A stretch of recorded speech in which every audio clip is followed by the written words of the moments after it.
नमस्कार, मी श्रीकांत धर्माजी पवार, राहणार सैदापूर. मी माझ्या शेतीमध्ये गेलो असता मला संबंधित असं आढळून आलं की सैदापूरमध्ये कोंडव्या हद्दीमध्ये पेयजल योजनेची, ग्रामीण पाणी पुरवठा योजनेची स्कीम चालू होती. तर संबंधित योजनेअंतर्गत विद्युत खांब रवण्याची प्रक्रिया चालू होती आणि त्याच्या वायर ओढण्याची काम चालू होती. तर संबंधित मी लोकांना विचारलं असता की तुम्ही माझ्या वैयक्तिक क्षेत्रामध्ये सामायिक तुम्ही का डांब रवत आहात, तर मला त्यांच्याकडून असं उत्तर आलं की तुम्ही आमच्या साहेबांना बोला. तर मी संबंधित ठेकेदार भोसले त्यांना फोनवर विचारणा केली असता त्यांनी मला असं उत्तर दिलं की संबंधित माझ्याकडे कोणतेही अधिकार नाहीत, परंतु मला संबंधित ग्रामपंचायतीने आणि ग्रामीण पाणी पुरवठा योजनेच्या साहेबांनी मला हा डांब रवण्यास सांगितले आहे. तर मी त्यांना म्हणलं की आमची कुठल्याही प्रकारची तुम्ही परवानगी जर घेतली नाही तर तुम्ही आम्हाला न विचारता हे आमच्या जागेमध्ये अतिक्रमण का करतात. तर त्यांनी उडवाउडीची उत्तरं दिली. त्यांनी उडवाउडीची उत्तरं दिल्यामुळे मी संबंधित अर्ज घेऊन तालुका पोलीस स्टेशनला गेलो. तालुका पोलीस स्टेशनला गेल्यानंतर तिथं सावंत मॅडम आणि मोराटे साहेब होते. त्यांना मी अर्ज दाखवला.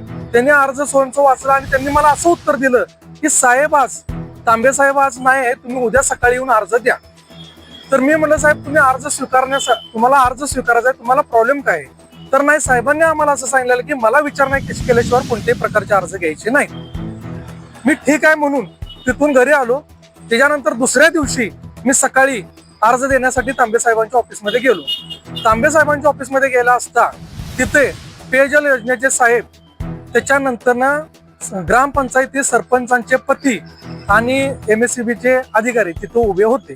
उभे असताना तांबे साहेबांनी माझी कुठल्याही प्रकारची तक्रार ऐकून न घेता त्यांनी समोरच्याची एकतर्फी तक्रार ऐकून घेतली आणि वर मलाच दमदाटी केली की तुम्ही मोठ्या आवाजात बोलू नका, तुम्ही लहान आवाजात बोला, हे काय तुमचे घर नाही, असे त्यांनी मला दमदाटी केली. मी त्यांना म्हणलं की बाबा मी SP ऑफिसला जाऊन अर्ज देतो. तर मी बाहेर पडताना आतून असा आवाज आला की तुम्हाला कुठं जायचं इकडे जावा, तुम्हाला काय करायचं ते करा, अशी त्यांच्याकडून भाषेची वापरणा करण्यात आली, त्यांच्याकडून आणि त्यांच्या अधिकाऱ्यांकडून. त्याच्यामध्ये त्यांचे माने साहेब होते, सावंत मॅडम होते आणि तांबे साहेब होते. तर मला तांबे साहेबांना हे सांगायचं आहे की तुम्ही जनतेचे सेवक आहात, तुम्ही जनतेचे मालक नाही आहात. जनता ही मालक आहे. तुम्हाला अर्ज घेण्यासाठी, तुम्हाला लोकांच्या तक्रारी ऐकण्यासाठी ते तुम्हाला पोस्ट दिलेले आहे. तुम्ही त्या खुर्ची बसलेला आहात. तुम्ही ह्या पद्धतीची भाषा आमच्यासारख्या जनतेला वापरू नका, गोरगरीब जनतेला. संबंधित मी शिवसेनेचा पदाधिकारी असून सुद्धा मी शांतपणे ही बाजू मांडत होतो, तरी पण त्यांनी माझ्याकडनं कुठल्याही प्रकारचे ऐकून घेतले नाही. शेवटी त्यांनी असं उत्तर दिलं की यांच्याकडून लिहून घ्या की खाली जर यांनी जाऊन संबंधित जागेवर काय तक्रार किंवा कालवा केला किंवा मान्य केली तर यांच्यावर गुन्हा नोंद करा, असं बीट अंमलदार मान्यांना त्यांनी सांगितलं. मग या सर्वसामान्यांचा आवाज दाबण्याचं हे काम करत आहात. मग तुम्ही तालुक्यामध्ये आता काय चाललेलं आहे ह्याच्याकडे त्यांचं लक्ष नाही, पण गोरगरीब जनतेच्या शेतकऱ्यांच्या ही तक्रारी घेत नाही. संबंधित तालुका पोलीस स्टेशन मध्ये अर्ज घेतला नसल्यामुळे मी SP ऑफिसला आम्ही अर्ज घेऊन आलो. मी SP साहेबांची भेट घेण्यासाठी आलो होतो, पण SP साहेब हे काही कामास्तव बाहेर असल्यामुळे मी हा अर्ज आवक जावक मध्ये दिलेला आहे. तरी माझी SP साहेबांना ही विनंती आहे की माझ्या अर्जावर तुम्ही त्वरित कारवाई करण्यात यावी आणि संबंधित जे गुन्हेगार आहेत, सरपंचांचे पती, पेयजल योजनेचे साहेब किंवा ठेकेदार, यांच्यावर तुम्ही फौजदारी गुन्हा नोंद करावा ही माझी इच्छा आहे. तर संबंधित SP ऑफिसांना मी अर्ज दिलेला आहे.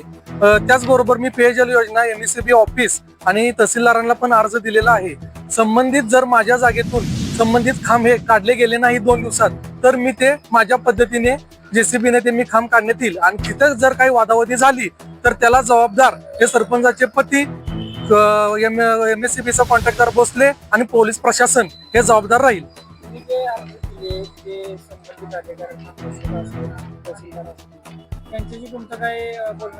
हा, तर माझं MSCBचे बालटक्के साहेबांशी बोलणं झालं.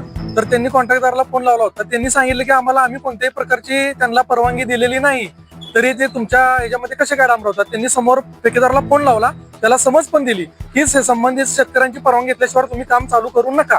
तरी पण संबंधित ठेकेदाराचं काम हे चालू आहे. तहसीलदारांची बोलणं नाही झालं. तहसीलदारांच्या इथं आम्ही अर्ज दिलेला आहे, असा विषय आहे.